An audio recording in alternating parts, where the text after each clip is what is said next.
Dawson, thanks so much for being on the Mind Flipping podcast. Rick, great to be here. I'm excited to talk all things mind flipping, and we talked a little bit before we clicked record that there is a resonance, congruence between, especially the some chapters in your latest book, Mind to Matter, about remodeling our minds, our lives. Uh, so I guess let's start there. I love that we're both connected to that whole remodeling thing. Yeah, I love the idea of mind flipping because, house flipping, you get a better house at the end of it. Mind flipping, you get a better mind at the end of it. And then you get a better brain. And then you get a better body. So a lot of benefits to that. The mind comes first, though. Consciousness. In Mind to Matter, I talk about consciousness. Now, consciousness shifts people.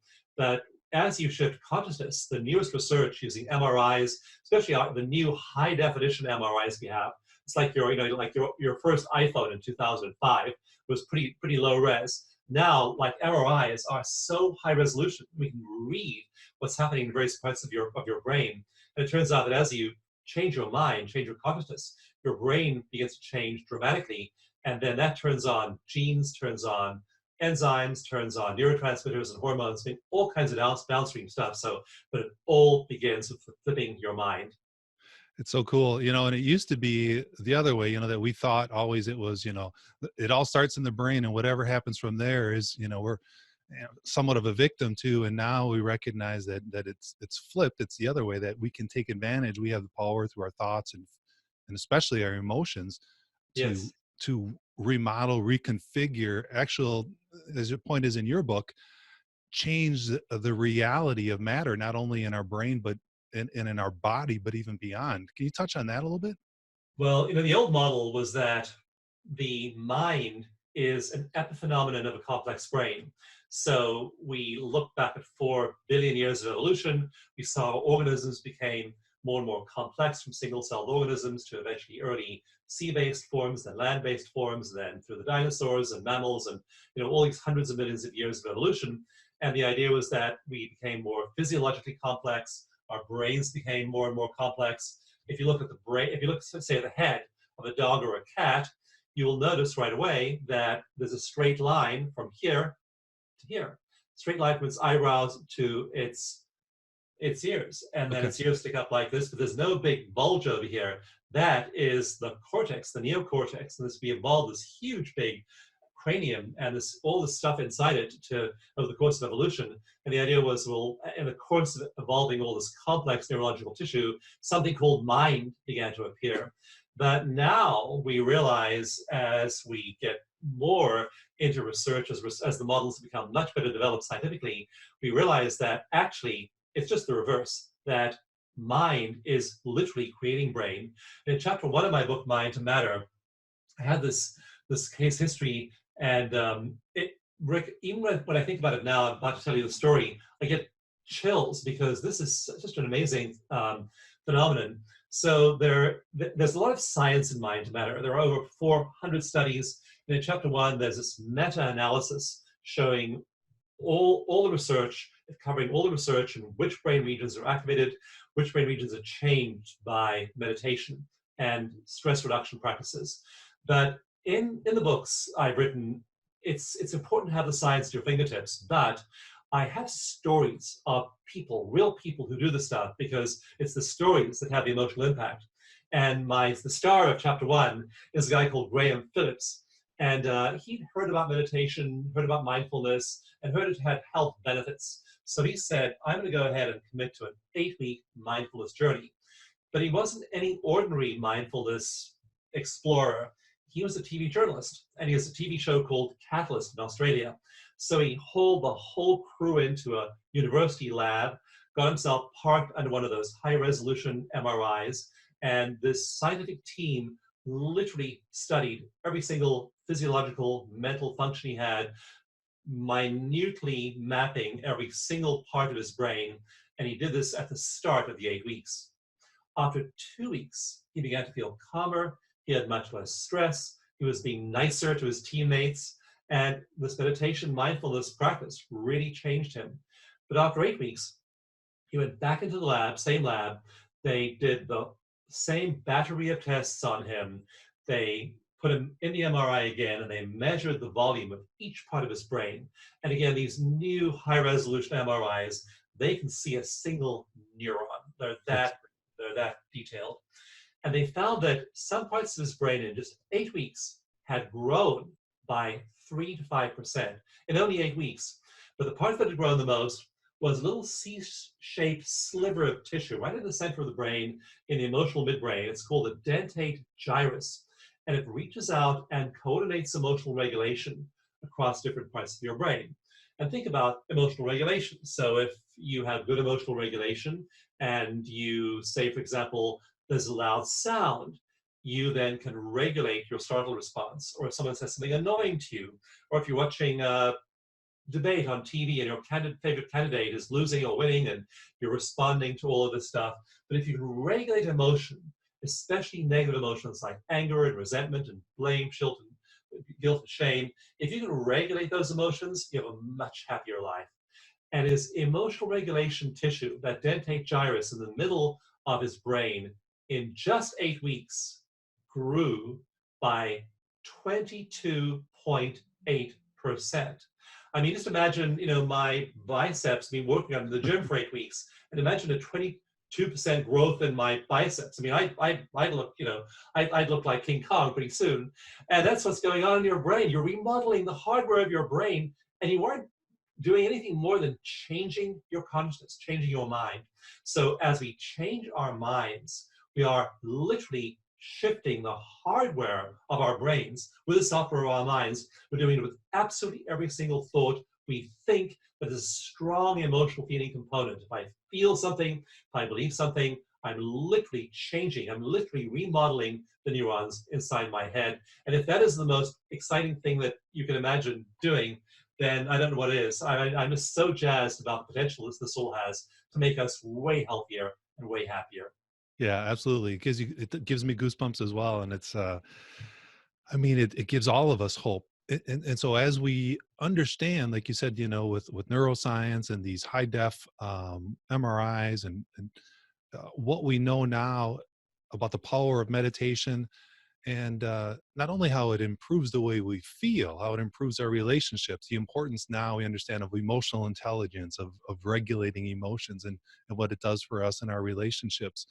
I'm wondering, now there's no doubt of the benefits, we feel them and we can measure them. Do you foresee a time where 50, 100, 200 years down the road where the actual size of our brain, our cranium is, measurably larger? Are we going to look like the aliens? To carry it around in. To prop it up? No, we won't, because what we're doing is we're tapping into information fields all around us. And so memory, for example, is not in the brain. There's one case history of a guy they measured. He graduated from high school, went off to university, got an advanced degree, held down a job, and he went in for an MRI, and they discovered that he has a tiny little bit of tissue around the periphery of his brain, and all his neurons are missing. His neocortex is missing. He has no neocortex, and he's a totally functional human being. So there are these, it's really clear that the brain is receiving information from the field. In chapter 1 of Mind to Matter, and again in chapter 7 of Mind to Matter, I talk about non-local mind. And that's where you go. You go to non-local mind when you meditate, and you escape the boundaries of your earthbound personality, and you merge with the all it is. And people in these states, they've been describing these states for millennia, mystics and people in deep meditation, and they move to this elevated state in which they hear angelic music, and they feel they're in heaven, and they experience incredible bliss. There are often miraculous healings that accompany this, all kinds of psychic phenomena like clairvoyance and telepathy, and they're in these absolutely elevated emotional states. And then, of course, there is a great saying in Buddhism, after the ecstasy, the laundry. So you still have to go out there, and you still have to balance your checkbook, and you still have to keep your body healthy, and you still have to exercise, you still have to eat a healthy diet, and be compassionate, and really work on your personality. It's not like it's a ticket out, and you get to be in ecstasy, and then everything else takes care of itself. It doesn't. But you take care of all those things around you. But we human beings can do a thing that our cat or our dog or our horse does naturally, which is be in tune with nature. And so all of nature is functioning in a synchronistic way. I have one video I show in my keynote speeches of a flock of 4 million starlings. And these starlings are just moving as one organism. So nature has all this coordination in non-local mind. So in chapter 1 and chapter 7 of Mind to Matter, I talk about meditation, about how you escape the confines of local mind, and literally the parts of the brain that govern yourself and your awareness of your environment shut down. The parietal lobe, which is in the center of your brain over here, it's like more or less under my hand right over here, it just goes dark when you're in those states. The prefrontal cortex, especially the mid-prefrontal cortex, which constructs your sense of self, it just goes dark. And so suddenly I don't know who I am, and I don't know where I am. And when I don't know where I am, who I am, and I'm experiencing this connection with non-local mind, I am in bliss. And so that's what I talk about in the book, because that's the information field we can be part of. And Albert Einstein said that all great discoveries were made that way. He discovered the theory of relativity in a dream. He was in this altered state after weeks of frustration trying to hammer it out on the material level, saw the whole thing in a dream, came back from the dream, and then it took him 4 years to write down all the equations, work out the theory of relativity in a way that he could publish it. But he talked about how every great scientific breakthrough is done this way. Great art, great music, great research, all kinds of elevated human states. They don't come from chugging away here at the material level. They come from letting go of the material level, going up there, being in that elevated flow state, and then bringing it back here into reality. So that's the place to start looking for mind. Yeah, that's so fascinating. And I think most of our listeners can relate, that those times where we have individually those insights, those ahas, those awarenesses are the times where we're kind of zoning out. We've shut down. Yes. We're in that either sleep or dream state, or we're in the shower, or we're doodling in our coloring book or whatever, and truth and knowing comes through. Yes. Yeah, it comes through those states, because in those states we have a lot of alpha waves in our brain. In Mind to Matter, I talk a lot about the basic brain waves. And so the brain wave of stress and worry is beta, and that's like 15 to 25 cycles per second. It's high on the scale. And then below that there's alpha, below that there's theta, and the very slowest wave is delta. And so I looked in the book. In the book, I cover the research showing what each of those brain waves do. And it turns out that as our brains generate more or less of these waves, higher or lower amplitude of these waves, it's having an effect on our cells. And for example, one frequency in delta stimulates the production of telomeres, which are your main anti-aging markers. So just telomere production goes crazy at a certain frequency within that delta slow band. In theta, most healers, when they're doing healing, they're in theta. And the predominant frequency in theta is 8 cycles per second. And so when your neurons are firing at that speed of 8 cycles per second, you're in this really expansive healing state. Now, when you're in beta, the wave of stress and worry and anxiety, it just makes your theta and your delta go away. You have almost no theta and delta when you have high anxiety. So we can read and measure these psychological states as brain function. And I have a lot of diagrams and illustrations in Mind to Matter, and the goal is to move to the state we call the awakened mind, where you have a little bit of beta, you're still thinking, you have a lot of alpha waves, you have huge amounts of theta and delta, and so you're now in this healing state, you're in this anti-aging state, your worry has gone away, and you feel absolutely wonderful. And the cool thing about science is we can measure all this, like, 10, 20, 50, 100 years ago, centuries ago, you go to the mystic and say, what's your experience? The mystic says, I put on my saffron robe and I count my prayer beads, and I sit here on my meditation cushion on my prayer mat, and I blah blah blah blah blah. And that's all cool. I'm not knocking traditional schools of spirituality, but as a researcher, what I'm extremely interested in is what's going on in your brain, A, and B, can we induce that and C, can I teach people to do that? And that's what I do. I get people together in big rooms or in virtual workshops, and we practice this stuff. And suddenly you do all the right cues and triggers, and boom, people have lost connection with local mind. They're deep in non-local mind. They're having these ecstatic experiences, and then they're bringing that back down into their local lives, their bodies, and it is utterly transformative. Yeah, that's what's so wonderful and magical and about your book, your books, and people like you that do the work, that do the research, is you find a way to make it reproducible, and so that we can take what the mystics, the priests, the enlightened quote unquote ones that have known for years, and find access to it. And you touched on it that you actually do not only live workshops, but you do virtual workshops regularly. Is that correct? Yeah, I just began to do these in the last year, and I was really skeptical. I thought, live workshops are magical, and research shows that live face-to-face interactions cannot be duplicated by online learning courses. And then we began to do virtual courses, and people have amazing healing breakthroughs. One woman actually the last one I did, and normally what goes on in a workshop is governed by confidentiality agreements, and we can't share cases. But in this particular case, we asked people to allow us to share the videos we made, the recordings we made of the virtual workshop, including their names. So I won't use her name, but I will tell you what happened, which was that she'd been employed in a police department in around 1999, 2000, so long, like 20 years ago. And she was married to another person also in the police department. So she and her husband both worked in this police department, and she discovered that he was having an affair with a co-worker. And even now, 20 years later, she was angry about that. She felt betrayed about that. And it led to the breakup of their marriage and a lot of ill feelings. And so I asked her to rate her anger at her ex-husband on a scale of 0 through 10, with 0 being no anger, 10 being maximum anger. And she was a 10. She had so much emotional charge around this.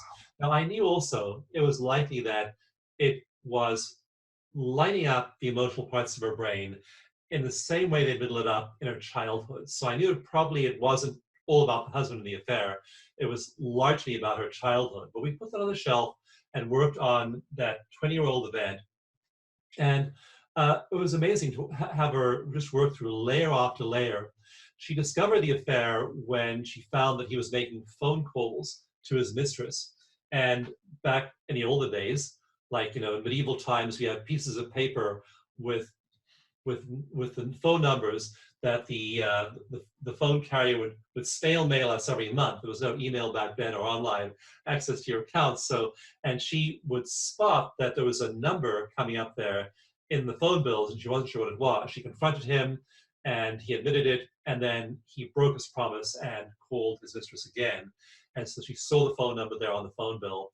And so I had her visualize really strongly staring at that phone bill, remembering the logo and the name of the communications company and the area code, and really getting into that memory.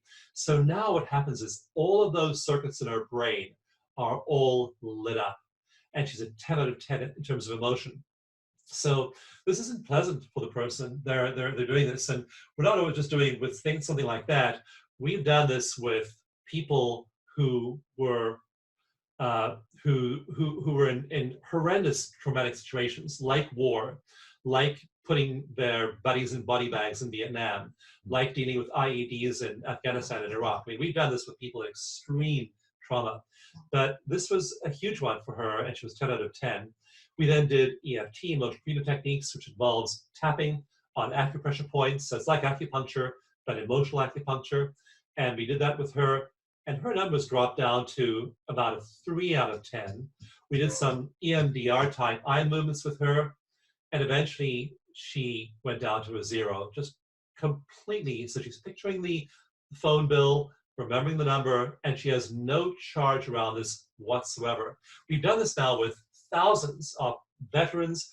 We've done over 100 clinical trials, and the effect is reproducible and reliable. You go see a practitioner or you do EFT yourself, and that just happens time and time and time again. So it's just amazing now. We have these energy techniques that can literally shift our emotions. And when our emotions shift, our body shift, and we feel much better physically as well. So it's just remarkable. We're at this time in history when we can literally treat virtually every case of depression, anxiety, phobias, PTSD. The research is so clear, over 100 clinical trials, that it's possible to let go of all these things that have kept human beings suffering for so long. And we can do it now through energy. Yeah, it's such great news, and for our listeners, which are a mix of, professionals and practitioners that are out looking to help people to people that are looking for help. Books like yours, "The Genie in Your Genes" and "Mind to Matter," have the proof. All these studies. It's so cool. So thank you for that. And as you're talking about the different brainwave states and accessing the theta state and even the delta state, I know. I guess it's kind of a two-part question. I like to consider myself, and maybe it's been in my genes, an optimist, an eternal optimist, and I've heard you talk about the research on what that does for longevity. So if you can touch on that, and I'm wondering if you found a correlation between optimism and that theta level, or how often we're in those maybe alpha theta levels. Yes. Yeah, and the research on optimism is great. And longevity is the accumulation of every thought you've had in your lifetime. And so you might be having a bad day and think, well, I'm just going to think some negative thoughts over here and be self-critical or self-critical of other people or judgmental. Or I'm just going to allow myself a little bit of that negative thinking over here. Don't do that. Because over time, if you do that, if you use those neural pathways, they get bigger and they get faster. And you want to be degrading those negative thinking neural pathways. So you think that negative thought now, and then tomorrow, and the next day, and next week, and you have this negative view of the world, and you're then what's called a pessimist. You have things happen, and you have a pessimistic take on them. So over a lifetime of cumulative thinking, that's what results in health span and lifespan. So you want a long lifespan, but you also want to have your health span match your lifespan. In other words, you don't want to be 90 years old, but have spent the last 10 years on a respirator in a nursing home. Okay, you want to be kicking up your heels and dancing the tango at 95 or 99 or 109. So you want to have a long health span, a healthy lifetime. And so people who are optimistic have a different way of seeing the world. Bad things happen to them just like everyone else, but they tend to interpret them in positive ways. One woman I worked with at a workshop recently, she'd been molested between the age of 2 and the age of 17. And this is called developmental trauma. This is trauma that is happening not to an adult who has any defenses and any sense of self. This is happening to an infant, and their brain is still developing. So now these traumatic pathways are being built into the structure of their brains. And, again, this was not an easy session or a short session. This was like a more than an hour session in front of a big audience of people. But eventually she stood up and she turned to the whole audience. She said, I was a joyful 2-year-old. I was joyful at 4, 5, 7, 9, and 12 and 17. And I'm 43 years old today, and I'm still joyful. And that means nothing that man did to me could take away my joy. Now think about that explanatory framework for abuse, okay? And the story here is shifted from I was the victim to I am resilient. I am so strong that nothing he did could crush my spirit. And that's like a total reframe of our reality picture. Yeah. So again, project that out 5, 10, 15, 20, 30 years. So this huge study, 30-year study of people, both men and women, found that optimists are much more likely to reach the age of 85. And when they do, they live an average of 10 years longer than pessimists. That is the cost of negative thinking. If you are doing that negative thinking over and over and over again, then it's going to rob you of 10 years on average. Could be more, could be less, but an average of 10 years of your life. And, you know, I mean, if you're a pessimist, if that isn't likely to make you feel pessimistic about it, you know, so you need, it's really worth tapping, meditating. In Mind to Matter, I have 30 different techniques you can use. You don't have to do them all, but I encourage you to play around with various ones. Try grounding or earthing, try yoga, try qigong, definitely meditate, definitely tap, and play around with these, use these in your own life, and they make an enormous difference in your life over time. And optimism is a big way to shift the needle. Think about 10 years more of playing with your grandkids and traveling the world and enjoying a healthy body and playing golf, whatever you want to do, volunteering for charity, donating money. I mean, there are all kinds of useful things you can do with that 10 years. You don't want to waste it on negative thinking today. Yeah, not only is there a cost of pessimism and negative thinking, but the flip side is that return on your investment, if you invest in optimism, is that average 10 years. And I love how you said, you know, it's beyond lifespan, it's health span, and what you're doing and thinking and experiencing and feeling in those bonus years. That's a great way of looking at it.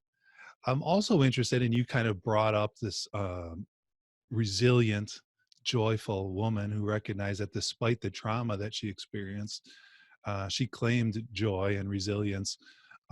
Your research on intergenerational trauma and our ability to not let, exactly kind of what that is, and how we don't have to let that determine our lives. Yeah, intergenerational trauma is very interesting, and it showed up in epigenetic studies, and actually showed up early in a big, unintentional, massive experiment when the the German army was retreating in 1944, and they were making their way back through the countries they conquered in 1939 and 1940. They essentially blocked food supplies to Holland in the winter of 1944, and hundreds of thousands of Dutch people starved to death. And so it's called the Dutch Hunger Winter, 1944. And what researchers discovered, analyzing kids who were born 9 months later, so these are kids who'd been conceived or in the womb during the Dutch Hunger Winter, is they had higher rates of schizophrenia. Now that was really interesting, that they found that there was a mental health effect of this. So the next generation had this high rate of schizophrenia. They also had a high rate of various other physical diseases too, but it was actually affecting their mental health. We now understand that it produced epigenetic changes in the fetuses, which then carried themselves forward into life. Another study of World War II Holocaust survivors found that the daughters of Holocaust survivors had some of the same epigenetic tags as their mothers, but their granddaughters had those as well. So now, epigenetically, independent of gene expression, these tags are being passed along for at least 3 generations. In animal studies, they've passed them along 7 generations or more, both through the female and through the male line. So epigenetics is powerful, and we can literally wind up replaying the stories of our ancestors, their suffering in our past, in our future, playing those past memories out in our present and our future. So that feeling you have, that bad feeling you have, that coping skill you have that's really dysfunctional, that may be your great-great-grandfathers, or it may be a distant ancestors. If you think about paranoia and hostility and flash, quick, hair-trigger temper, those things were superb evolutionary advantages 100,000 years ago, 500,000 years ago. I mean, if you were reacting, like in Genie and Your Genes, I tell the story of 2 imaginary twins, these 2 girls, Hug and Gug, in a village 100,000 years ago, and their job is to carry water from the river to the village every day. And one of them is really happy, so Hug is just the happiest person in the village. She's cheerful, she's optimistic, she's kind, she's sweet to people. Gug is suspicious, paranoid, hostile, angry, always looking for the bad stuff around her. And so one day they're walking to the river to get their water, and there's a hungry lion in the grass. And Gug, who's paranoid and suspicious, sees it a nanosecond quicker and runs quicker and Hug gets eaten by the lion. Yep. So the unfortunate truth is that all of these positive qualities of appreciating good things, nature, and being relaxed, that was not valuable to us back along the evolutionary pathway. Mother Nature did not care if you were happy. She cared if you survived. And survival skills meant looking for what was wrong in your environment, noticing the rustle of the lion in the grass or the snake on the path. So we have a brain exquisitely tuned to notice the bad stuff. And our brain, in fact, defaults to this whenever we are doing a task. And those two brain regions are called the default mode network. The default mode network is what the brain goes to automatically if you aren't engaged in a task. It uses any unused capacity to go find the bad stuff. And again, that was great for Hug and Gug, kept Gug alive. Now, you and me, Rick, it's killing us. It's driving our cortisol high. It's making us pessimistic. It's bumping us off 10 years earlier. It's not good at all. So we now have to do what Graham Phillips did. We have to be remodeling our brains. But what Mind Matter shows you is you can. You don't have to stick with the brain that Mother Nature gave you. You can flip your brain. You can flip your brain by flipping your mind. Flip your mind, and your brain starts to change. 22.8% improvement, enlargement in emotional regulation, neural circuitry in your brain in just 8 weeks. Imagine if you keep it up for 8 months or 8 years. I mean, you may look more or less the same on the outside. Inside here, whole different brain.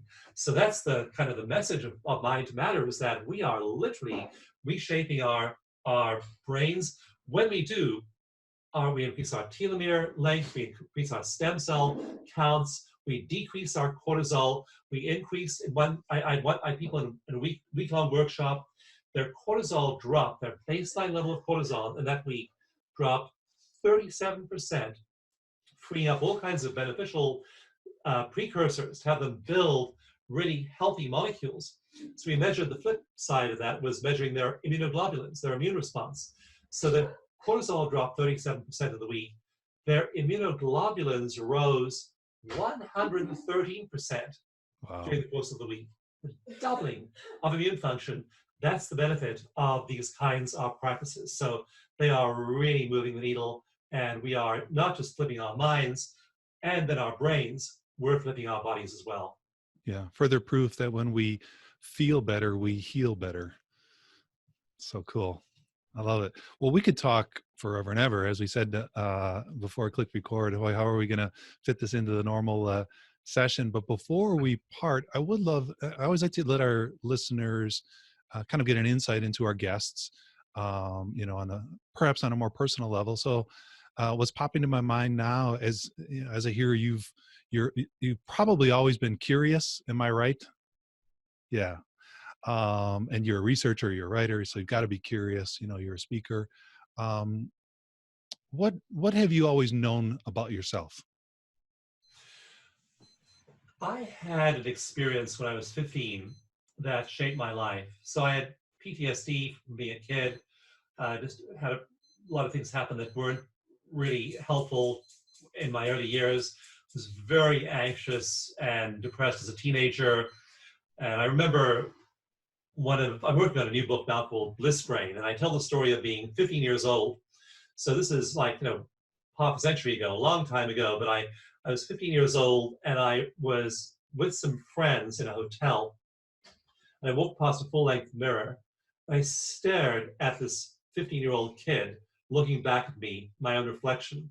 I had like this long hippie hair and man purse slung over my shoulder and bell-bottom blue trousers, and I can picture it.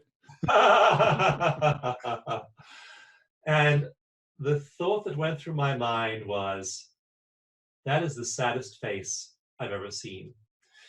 And so I was just so depressed, so anxious, just toxically depressed. People didn't want to be with me.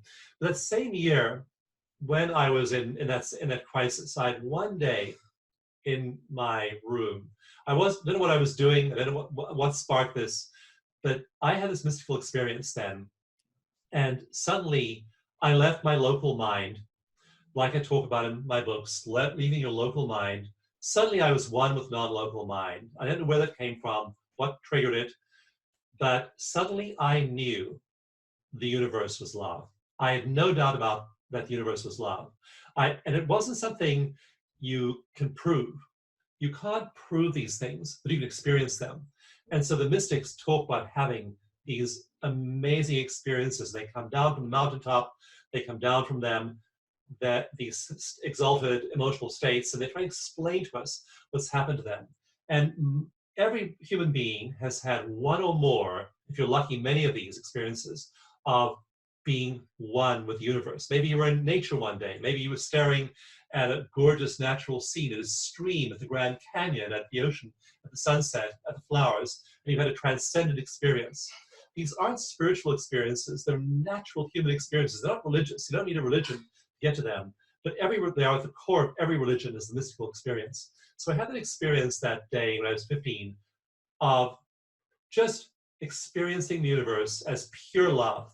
And so even though I had a very difficult time before that, and a very difficult few decades after that, I knew the universe was love.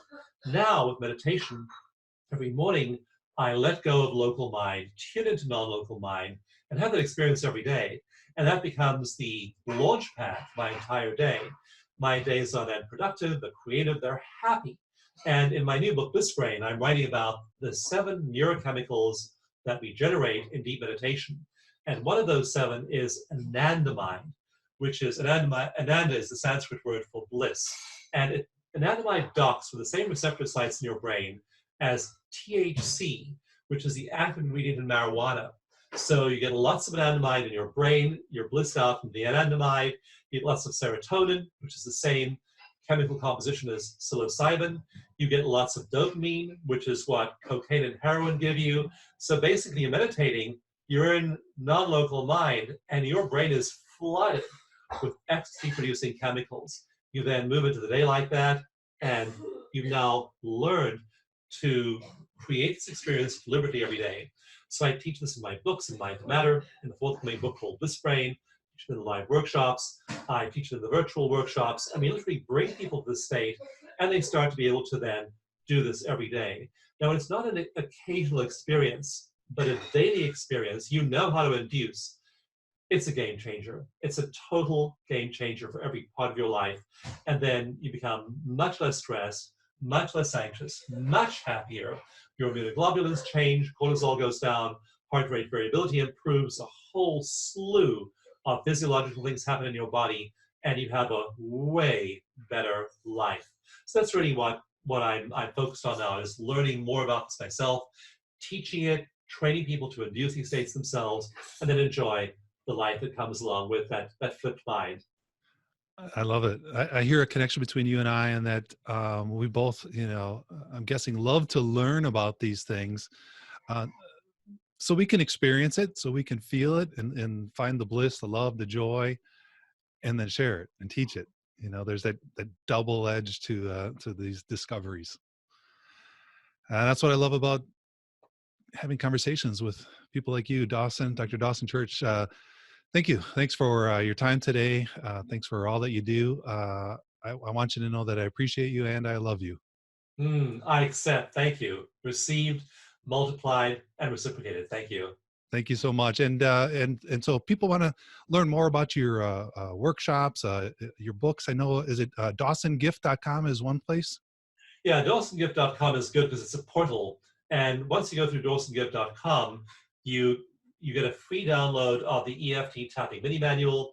You get access to those free meditations. You also get access to things like our certified practitioners. I've trained thousands of people. They are trained to a really rigorous standard called clinical EFT. You get access to our practitioner base. You get access to a really cool online platform we built called Tapping Place. We can go and work with a practitioner 24/7. You get access to the Veteran Stress Project, where we've worked with over 20,000 veterans free of charge over the last decade and a half. All of that's available through DawsonGift.com. So just that one portal then kind of fans out and gives you access to all those other resources.